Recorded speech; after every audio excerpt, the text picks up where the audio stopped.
for China. Wait. Wait for it. Here's Zimmer Barnes. Take it away. Thank you, and sorry for the delay. Hello, Hope. My name is Zimmer Barnes, and I hacked for China. Thank you. So China moves fast. I'm going to move pretty fast, too. The first thing I want to tell you is that China's pretty weird. This is a statue in Beijing. I'm not sure if it's supposed to be anti-Wall Street, but it's certainly bizarre. China's changing really quickly, and there's all kinds of stuff happening. It's a really ancient culture. This is the Forbidden City that was built hundreds of years ago, but it's also really high tech. This is probably my favorite shoe of all time. This came out of a 3D printer at a university in southern China. And the same university has this giant hexapod robot that's locked in this room. It can't leave the room because it's too big to fit out of the door. There's a really cool startup I found where they teach kids how to use wrenches and nuts and bolts and build a little house, and they give them tiny hard hats, and they're adorable. This is an artist that does different monster art on postcards that she hand draws.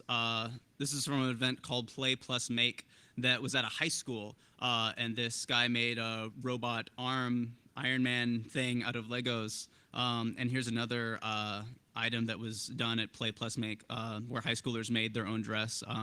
I think this would go really well with the Tyrannosaurus Rex skull shoes. Of course, no talk of China would be complete without wonderful Chinese English. This happens constantly, where the English is not quite what they mean. And you're always going to be stuck in meetings that are basically buzzword bingo, so much so that I made my own buzzword bingo, because there's speakers that can say the word innovation 7 times in 3 minutes with a straight face. So I did say that in my description that I would give you some information if you are planning on going to China, so I wanted to go through that. Number one, the app that runs China right now is WeChat. It's social media, it's messaging, it's ways to pay for things, ways to buy a plane ticket or a train ticket. It's just absolutely everything. But I'm told that you may want to put it on a burner phone. Just like Facebook can be a backdoor to the NSA, WeChat can be a backdoor to the Chinese Communist government, which you may not want accessing the rest of the contents on your phone. I think it's important to learn Chinese. I really like Chinese Skill for Android and Mind Snacks for iOS if you want to pick up some vocabulary really quickly that'll help you in emergency situations. There's a great Shanghai startup called Italki, and Italki is a social network for language learners. You can go online and find someone who speaks the language you want to learn to speak, pretty much any language you can think of, and you can teach them English, and you can learn Spanish or Chinese or Tagalog or whatever you want to learn. It's always important in China to remember that Google, YouTube, Twitter, Instagram, Facebook, Gmail, and a bunch of other stuff is blocked. WhatsApp and Telegram seem to work fine as of June of this year. You're probably going to want a VPN. I really recommend ArcVPN for iPhone, which is free, and ExpressVPN or Lantern for Android. And there's an email account called QQ, which I found really helpful since it's difficult to access Gmail. A lot of the toilets in China don't have soap or toilet paper, and sometimes no sink. So you would definitely want to bring hand sanitizer and wet wipes so you don't get sick. And as always, if you're vegetarian or vegan, you want to be careful, but especially in China because they put tiny bits of meat in just about every dish. There's some really relevant Chinese facts. China is really in the middle of a pivot. For the past several decades, their economy has been growing because their working age population was growing. There were more people joining the workforce than were leaving it, and that's changed. That's finally different now. And you're seeing a slowdown in their economy as a result. Nevertheless, they just committed to a nearly $1 trillion investment in technology infrastructure as of April of this year. So some of this investment is going to go towards traditional infrastructure, bridges and roads, but a significant amount is going to go towards technology, primarily internet access. They're making massive investments in Kenya and other West African nations. And one of the reasons why it's important to study China is that they've kind of skipped decades of development that we in the West experienced. Things were pretty stable in the United States, whereas for China, things change every 5 to 10 years. And this model is being exported to a lot of developing nations. So by studying China, you can see the future of a lot of other nations. Of course, since it's China and it's a communist regime, there's a lot of civil rights crackdown on speech. There were some feminist activists that spoke out and had their cell phones and computers confiscated were arrested. They're not able to leave the country. There's huge restrictions on reproduction. A woman has to get a license from the government to get pregnant. She has to be married. If she's not married and she gets pregnant, she's very, very heavily encouraged to get an abortion, sometimes even having her family members arrested to encourage her to have an abortion. If she does have a child, the child is born without a hukou. This is essentially like a social security number, so the child is not able to access public education or public hospitals for the rest of their life. There's also big restrictions on immigration right now. It's very, very difficult for foreigners to get a working permit. The Chinese government wants these higher paying jobs to go to Chinese citizens and not foreigners, so it is difficult to get a work visa. That said, there's a huge government-backed pivot towards entrepreneurship and anything that has the word maker in the title. Right now, there's a lot of people in the maker community in China that are frustrated that there's a lot of scams popping up that will just say that they're a maker, something, something, blah, blah, and get money for the government, and they don't actually have any kind of bottom-up or grassroots educational qualities that we would recognize in a maker space or a hacker space. And of course, since I'm talking about China and I spent most of my time in Beijing, I would be neglecting and not telling you that a lot of people die in China from pollution. Right now, air-related deaths are estimated to be 4,000 per day. So that's not 4,000 a year or a month or a week. That's 4,000 people dead every 24 hours from the air pollution. Internet.org recently put out some interesting statistics, which I think are relevant. Right now, about 38% of the human population uses the internet at least once per year. So if they use the internet once a year, they're counted in this 38%. This is going to change really rapidly because they identified 3 reasons why most people weren't online. They said there wasn't enough infrastructure, there's moonshots by Google and Facebook, and a lot of investments by China and other governments to get the technology infrastructure to people that don't have it. So I think that's going to change over the next 5 years. Affordability, I think the price is going to come down. Price for technology always tends to trend towards cheaper, and I think we're going to see huge changes over the next 3 to 5 years in this area. And then relevance. There's people that get online and then there's no information really that's geared towards them. And so this is changing for 2 reasons. One, there's more and more people that are learning English, which is pretty much the language of the internet.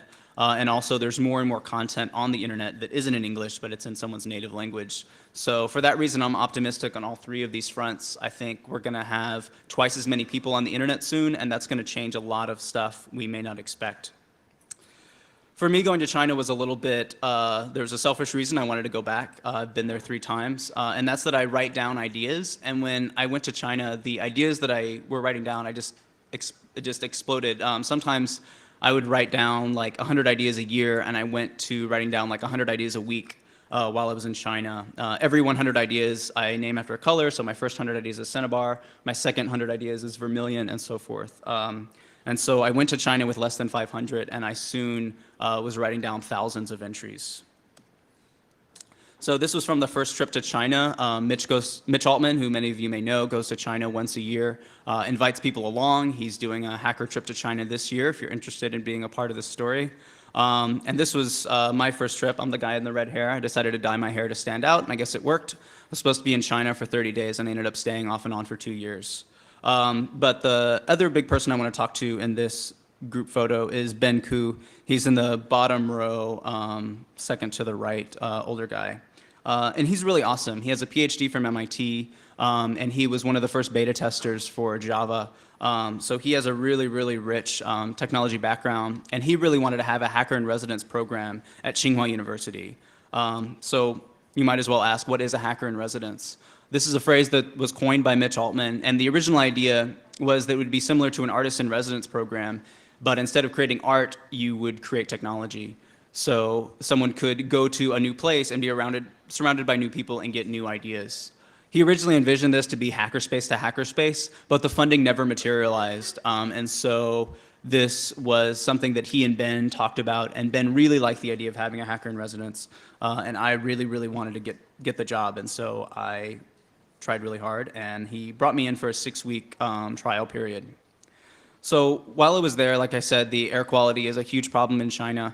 And in addition to the particulate matter, there's also something called volatile organic compounds. These are things like formaldehyde, benzene, ammonia. This is coming out of car exhaust, cigarette smoke, paint, construction materials, glue, plastics, a ton of stuff. It off-gases. It's really dangerous for your lungs and can also be hazardous to your health and your neurological functions as well. You may not be able to think as clearly if you're surrounded in this soup of volatile organic compounds.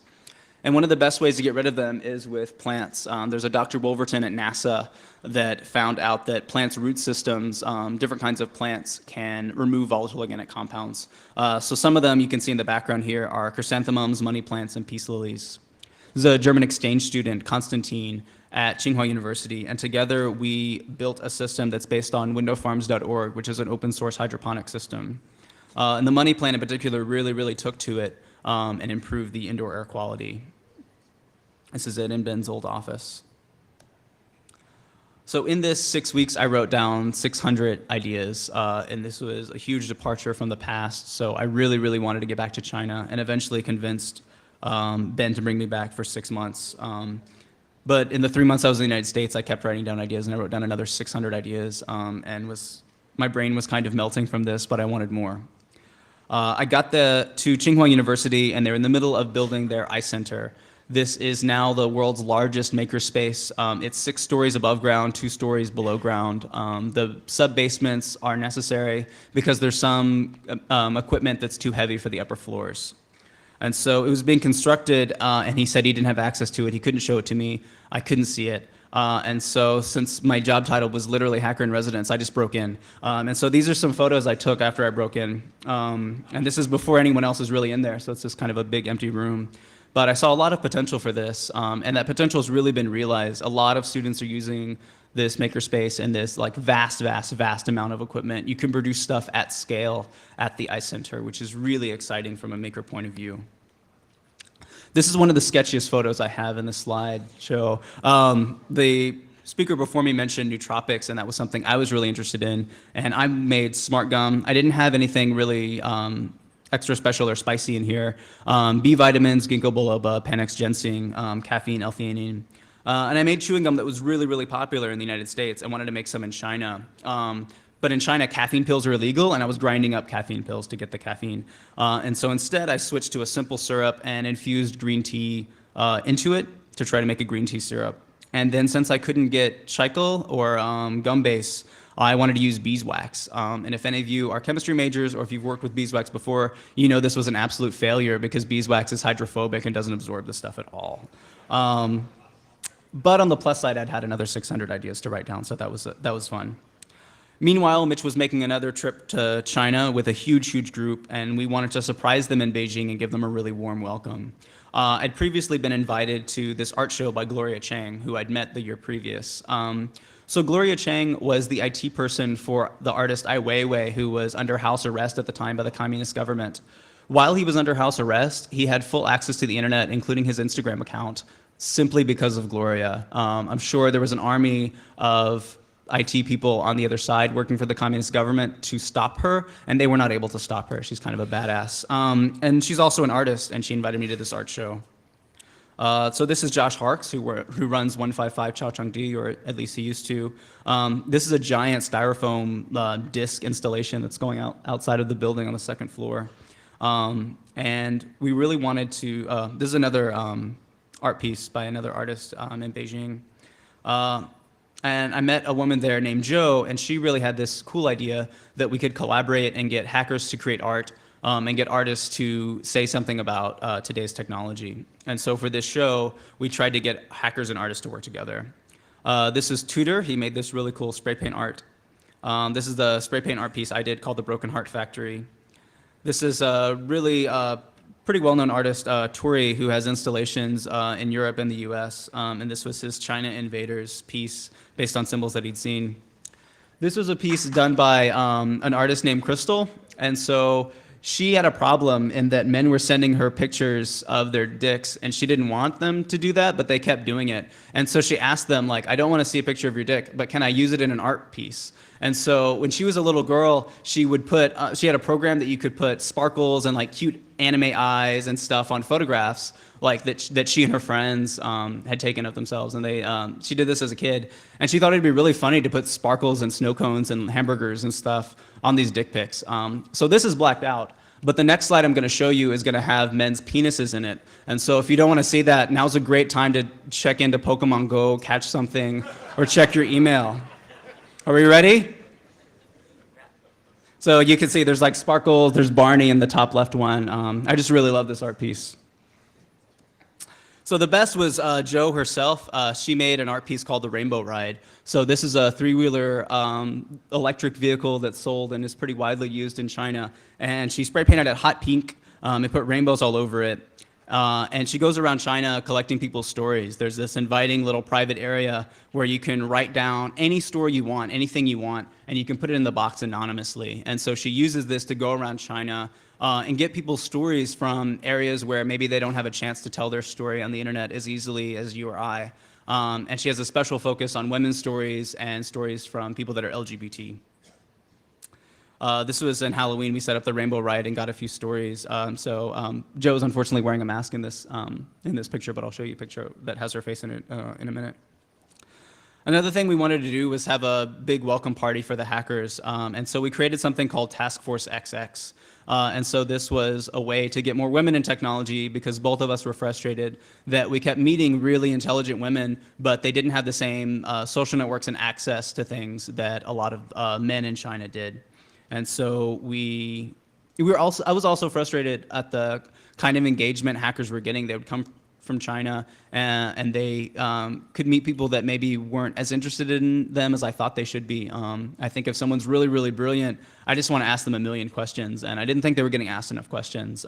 So I wanted to introduce them to intelligent women that would ask them questions. And it turned into a big success. This is at a bar called 8-Bit that has a bunch of old school video games. And so it was a great mixing and a ton of conversations that I missed that were probably really awesome. This guy brought this video game that he made himself, and we played it a little bit. And the woman in the white jacket there is Jo, my partner in crime in China.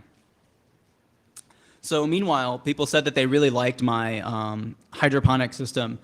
They liked the concept of it, but they said it was really, really ugly. And meanwhile, the Eye Center was open for business. This is Woody standing in one of the top ballrooms. He has a lot of different job titles, but basically he runs the day-to-day operations at the Eye Center. And so I turned to Instructables. This is the portable prefab playhouse. I didn't design this. It's on Instructables for everyone to download. And so I liked it, but I didn't want it in wood. I wanted it in clear acrylic. And I started constructing it and made this really cool little greenhouse that was maybe a little bit more aesthetically pleasing than my previous PVC monstrosity. Unfortunately, this was a total failure too because the suction cups didn't really stick to the acrylic very well. So I was back to the drawing board. But I did have another 600 entries, so that was exciting. Jo and I continued to do Task Force XX even after the hackers returned to their home countries. There was a contest by the British Council. They gave away money and access to a hackerspace to artists that wanted to blend art and technology. And we helped artists apply for this program and had another party in Mixer. We had a Christmas party where we wanted people to hack a Christmas tree. And both of us noticed that we were getting a lot of foreigners to our events, but there weren't as many Chinese women that were coming out. And so we decided to switch the poster to all Chinese. And we got a really great turnout. And it was more 50-50 between Chinese and foreigners.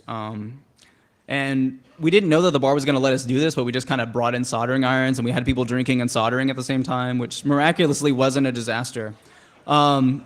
And it was great because Mitch taught someone how to solder, and then they would teach someone else to solder, and they would teach someone else to solder. And there was this chain of people, and just people teaching each other basic electronics. We had modeling clay and straws and art supplies, and we make this just gaudy monstrosity Christmas tree. And then here you can see Mitch Altman wearing a silly clay hat.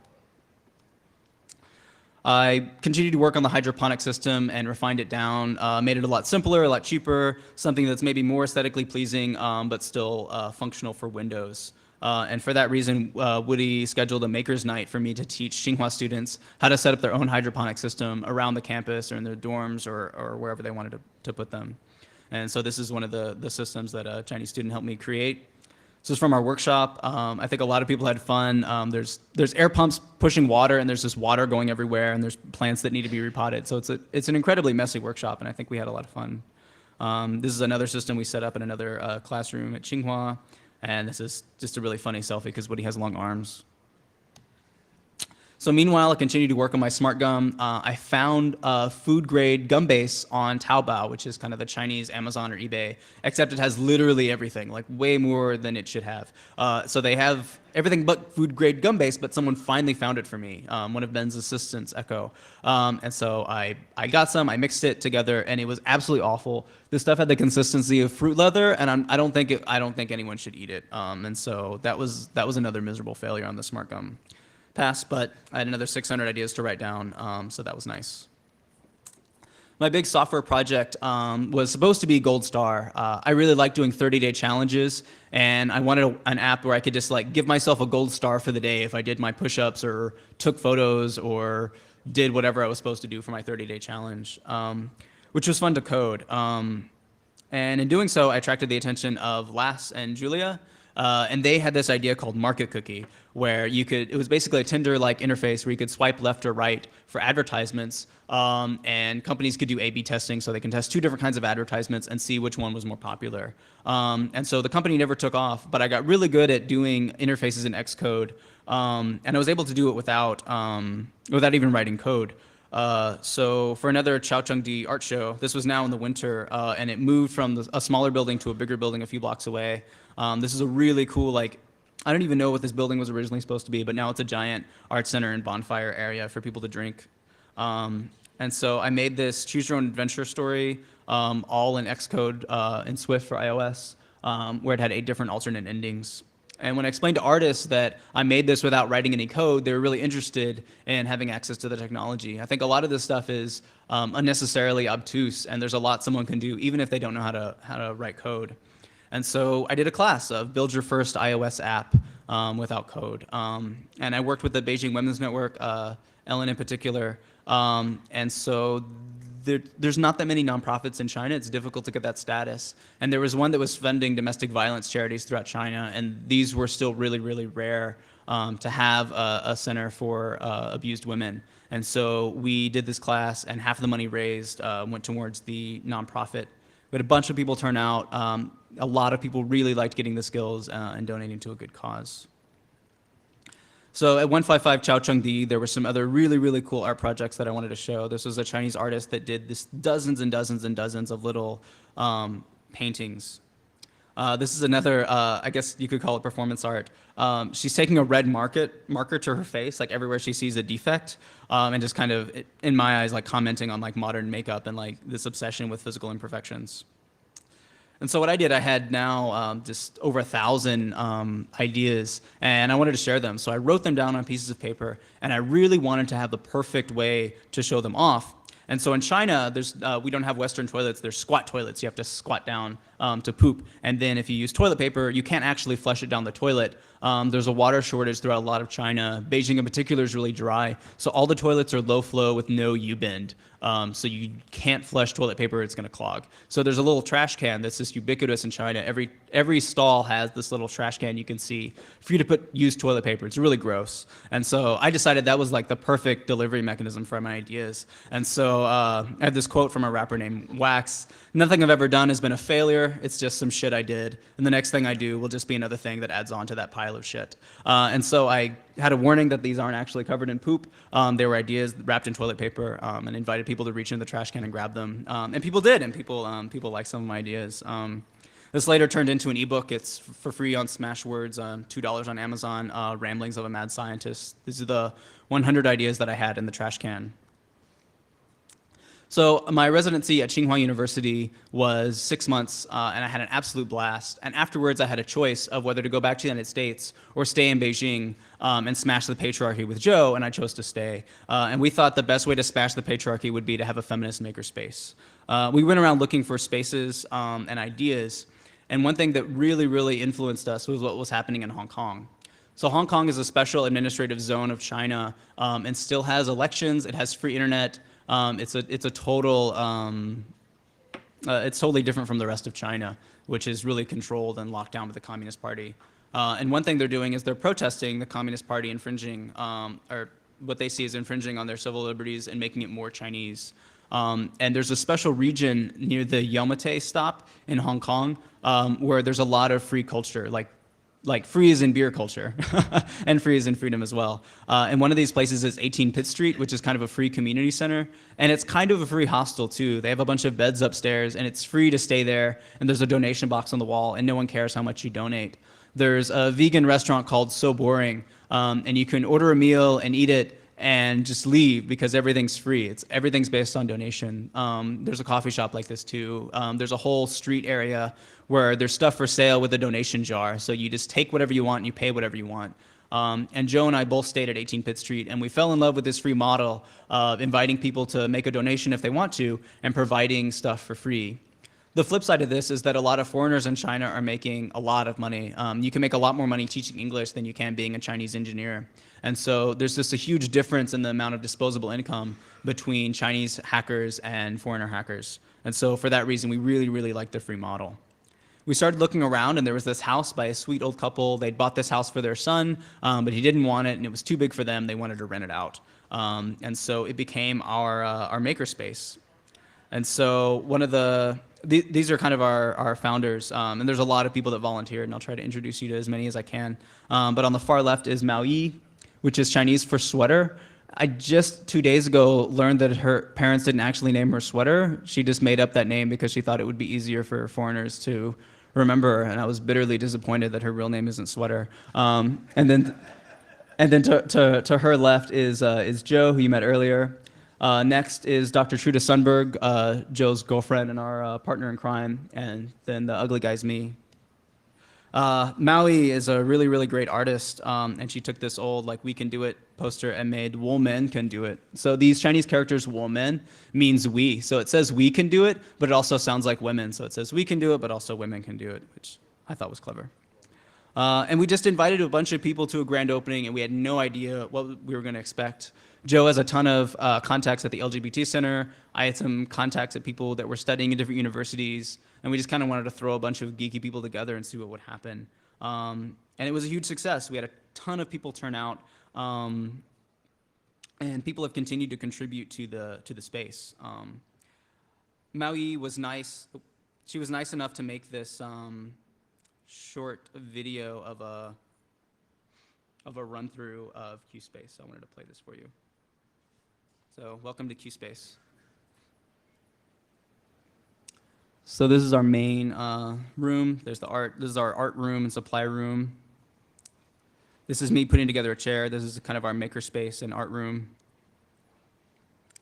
This is our kitchen, and this is Sini making some food. We do a lot of vegan workshops and community dinners. This is our really awesome rooftop. We want to do some urban gardening, rooftop gardening up here. And here's Joe again. It's Dr. Truda Sundberg.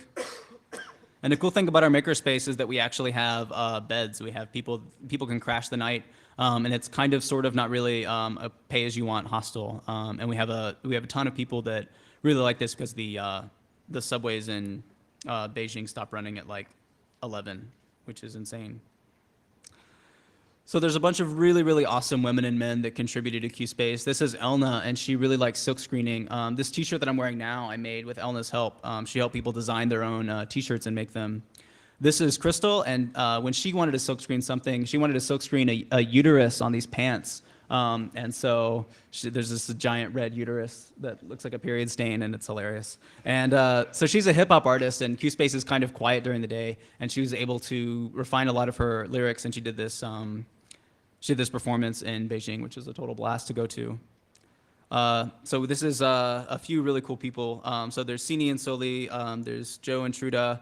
The guy in the orange plate and the black shirt is Calamorph, and he's really awesome. He's the most prolific inventor I know. He 3D prints some new design like every week or every other week, and he just really loves 3D printing. The other guy closer with the glasses is Ichi, and Ichi really, really knew IT very well and set up our internet with 5G access, which is extremely rare in China, and also gave us access to his private server so we could have a huge amount of digital content that we could share with members as well.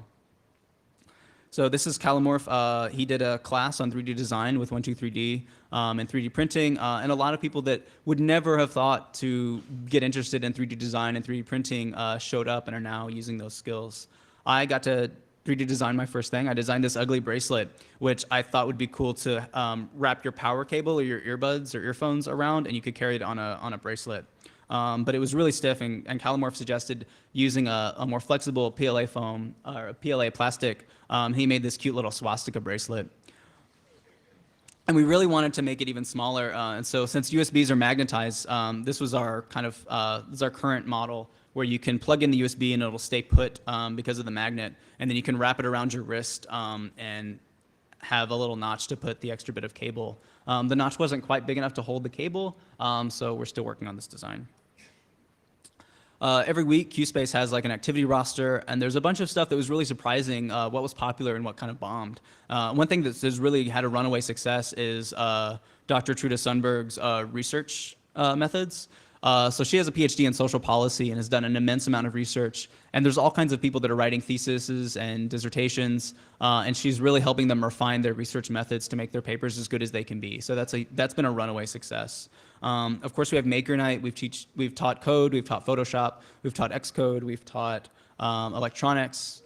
People can make a LED throwaway for the first time.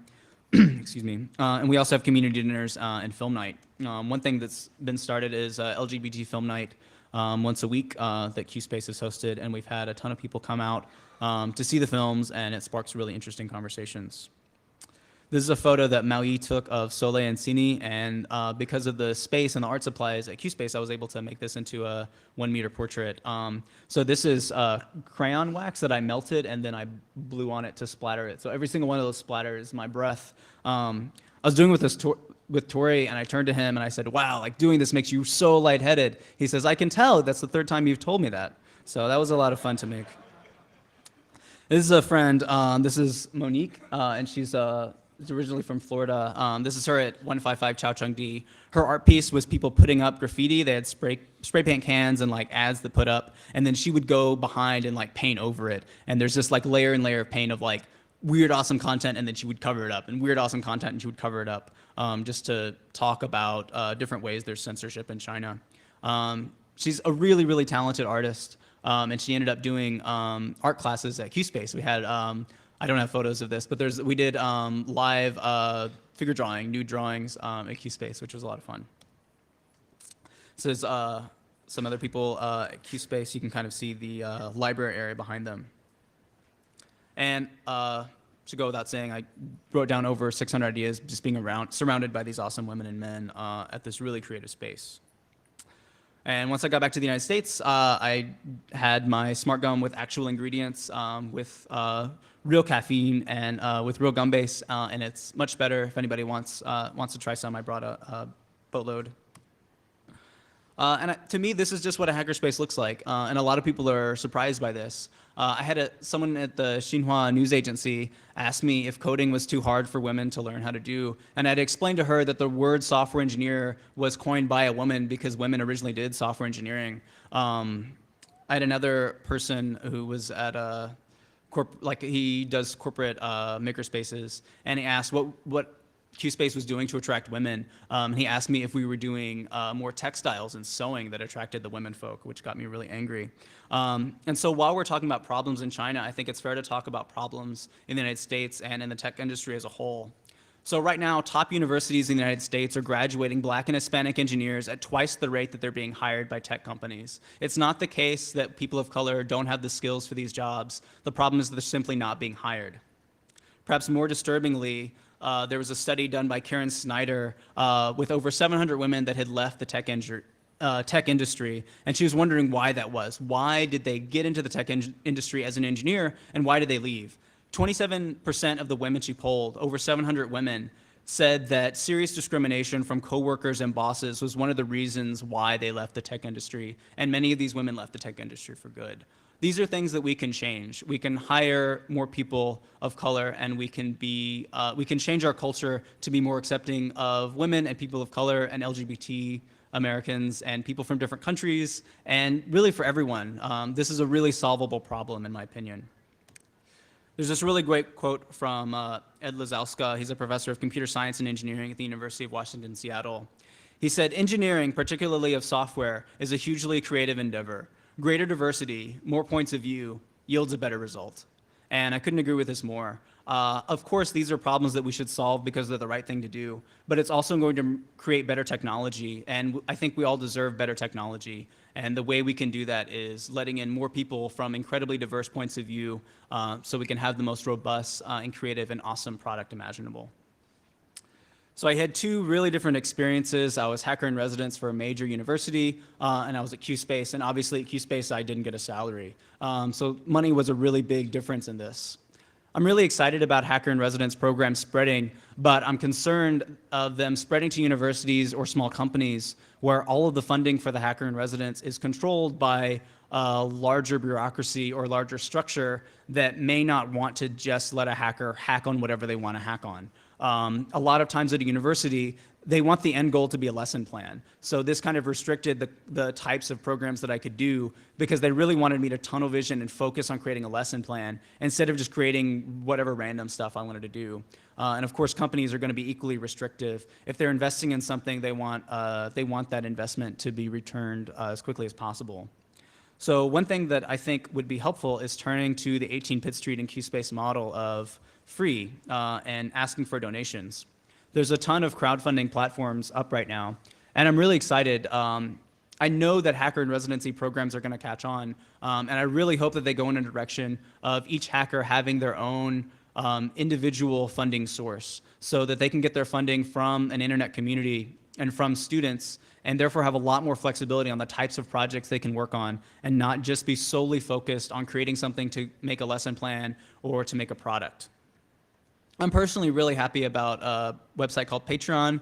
If you're not familiar with it, people can contribute a certain amount of money, even if it's just $1, to an artist they like if they're creating music videos or they're creating art or webcomics that they enjoy.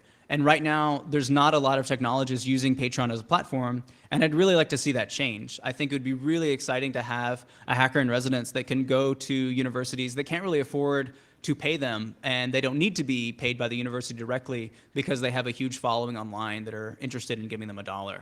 I think this would mean that hacker in residence could create all kinds of really exciting projects that could be totally open-ended, and then the company that's employing them would have a little bit less control over the mischievous stuff they get up to, and I think that would be for the best.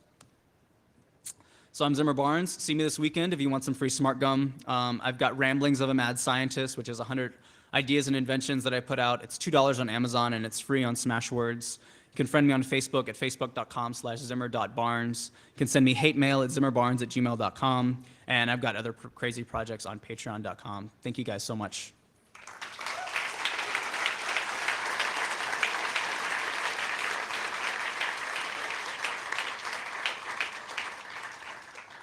So it's now 11:44. I think we have time for a few questions if anyone is curious about something about China or QSpace or radical feminism or whatever. All right. All I have to say is Han Yu Bi. And it's really awesome to see so much happening in my old neighborhood. I used to live in Wudaoying. Oh, wow, nice. Two questions. The first is, I see that most of what you're doing is, inside the second ring road, and that's a pretty far distance from Wudao.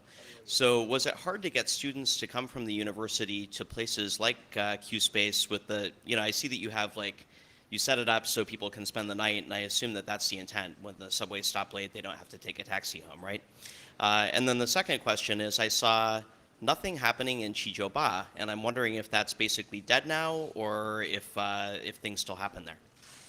I think it was really helpful for students, especially. A lot of them have really restrictive rules about their dorms. So, for example, if they get in past a certain date, they have to check in and be scolded if they come in late. So having a space for them to crash was really helpful. We did stuff all over. 8-bit is, I think, it's Gulo Dajie, so it's a little bit outside of the second ring road. QSpace is at Zhangji Zhonglu, which is pretty central. We did some stuff near Wudao, but there were also a lot of people throughout Beijing that hated to go to Wudao because it was so out of the way. And I'm afraid I haven't heard of your second question. Chijiuba 798. Art District? Oh, 798. Yeah. So 155 Chowchungdi is in the 798. Oh, area. it's Yeah, inside yeah. that. Okay. Yeah. Awesome. It's way out there, but it's a lot of fun. Yeah. Is there a subway now? Nope, still no subway. Still no subway. Gotta Okay. take a taxi. Shishini. Sucks. Thank you. Anybody else?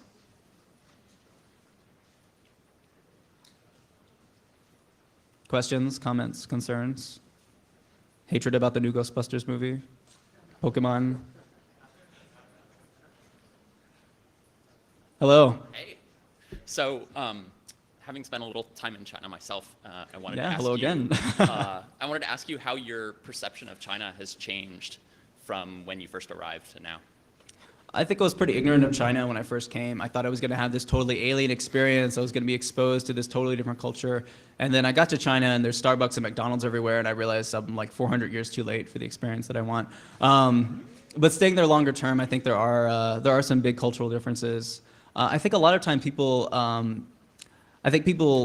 take stereotypes at face value, and people will say like, "Oh, I'm Chinese," and like all Chinese people are this way. And I was like, "Well, they don't have to be. Like that's just your opinion. Like that's." So I think a lot of people have these like really, really enduring stereotypes about China or about Chinese people or about all kinds of different groups. And so I think that's disappointing, and I hope that changes. Awesome. Thanks. Thanks, Scotty. I've got a question about your smart gum. Why Sure. do you think, did you ever figure out why it was so hard to find some of the ingredients you needed over there? Was it just the regulation on things like the caffeine specifically, or was there a reason why like you could not get just bulk like gum base? Because it seems like you can buy everything on Taobao and Alibaba. Taobao has literally everything except for gum base. It's really weird. Like literally, you could probably buy a helicopter on Taobao, but not gum base. And I'm not sure why it's not there.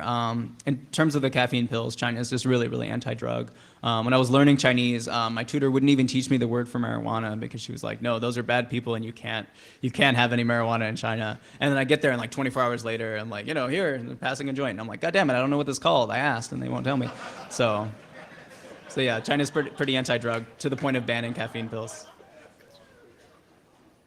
So you had mentioned LBGT a few times, and I wanted to know how is the social aspect or the cultural aspect as opposed to how the government treats LGBT in China? It's pretty exciting. So there's an official LGBT center in Beijing, and there's more and more gay groups and charities that are forming a community. And QSpace is definitely an extension of that. We would really frequently get huge numbers of our members are LGBT, especially lesbian and trans women as well. So I think it's slowly becoming less taboo. In China, being gay is different from the taboo in the West. In the West, we have Christianity, so the taboo is on sexual practices being sinful. In China, there's certain things that you should do for society, that you are required to do for society. And the biggest requirement is to provide grandchildren for your parents. And so by being gay, they're violating this like really intense rule that they have to follow and that they have to provide this for society. So in China, it's the shame that you are being a bad child, like you're being bad to your parents by not giving them grandparents. So it's less related to sex like it is in the United States, if that makes sense. Yes. Thanks. Thanks. Interesting talk. Thank you. I guess I was in China in the early 90s before the McDonald's, so Wow. I got to see the place, all bicycles and all that. I lived in Hong Kong, and it's actually more authoritarian than I guess people give it credit for. With the British system sort of carried over with there's no change as now for the British. But I guess I was saying that there is a lot of authoritarianism in China still, yet there's been massive development. And I guess with hacking, spreading ideas, what are your thoughts of how the country has developed so quickly and it's gone so far in such a short period of time within a very controlled environment? Thanks. Thank you. That's a huge question. There's a really great book that I still haven't finished, but it's really, really good, called 1 Billion Customers, and it has a lot of stories from Westerners going to China throughout the 80s and 90s before there was this really, really mass development. There was this crazy statistic that basically like, so someone my age, there's a really good chance that they grew up in a household with no refrigerator, which probably for most of us in the United States, we did grow up with a refrigerator. And this changed within like 10 years. It went from like virtually no one in China having a refrigerator to literally everyone having a refrigerator.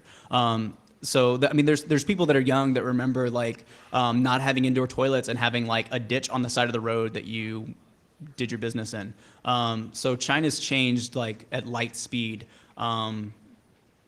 And so it's going to continue changing too. So when I say you can pay for stuff with QSpace, like I go to the vegetable market and I buy vegetables. I don't pay in cash. I pay with a QR code. And that's something that's not happening here in New York or really anywhere else in the United States. So in some ways, China has really shot past the West. So and they're going to continue to move forward at a really rapid pace. Hi there. I'm really fascinated by the hackerspace concept, and similarly, in my hometown, we just started 3 months ago in a group called Pub Forge, and it's basically in an Irish pub, and it's like a Oh, nice. sort Congratulations. of software-focused, co-working-ish hackerspace. And I guess my question is, just how much, just in terms of like, I don't know, getting good traction and people like, becoming aware of it, and was it more of a cultural emphasis on just like the openness and the welcoming nature of a space like that, or was it kind of like the specifics on like some of the events, were they more tech focused or yada yada? Like We've thrown a lot of stuff at the wall. So some stuff is really technical, and more stuff is more cultural. And really, Joe and I are just really social. We went out to 155. We did Text Force XX. I went to a lot of lesbian drinking events, and I was really nervous about that at first. They really liked me, and I just kind of became a staple at this like lesbian weekly drinkathon. So we went out and drank a lot of alcohol, and that helped us meet people. yeah. That's what I would recommend.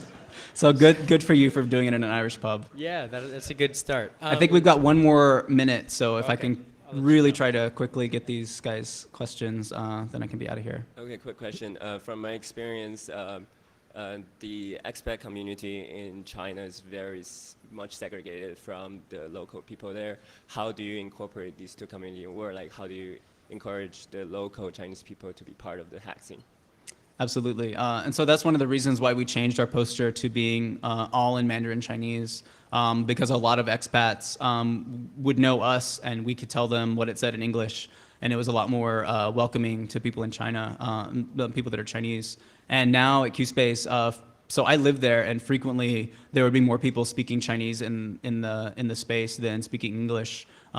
We also have a Spanish corner night where we have people that can come and speak Spanish and make Spanish food, and like there's no English, and stuff like that is really cool. So we're trying to reach out to as far beyond the like traditional like white hacker dude that's kind of my demographic as possible.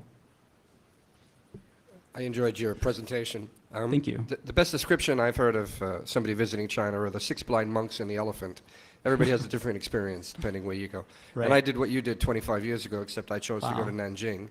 And Wow. Nanjing was much more Meiwenti, a lot less government control. So it was a lot freer then. So yeah, I just enjoyed it. Kind of a time machine. Yeah, it's changed hugely, and it's the reason why I think it's a really good experience for everyone to go. Right now, Americans can get a 10-year visa to China, so it's difficult to get it first, but then afterwards, you've got it for 10 years and don't need permission from the government to go. So it's something I really recommend. And like I said, Mitch is organizing a hacker trip to China this year, so if you are interested, you can be part of the story as well, and you'll see something from China totally different from what we saw, because it'll be totally different a year later. So I think I'm out of time. So thank you guys so much.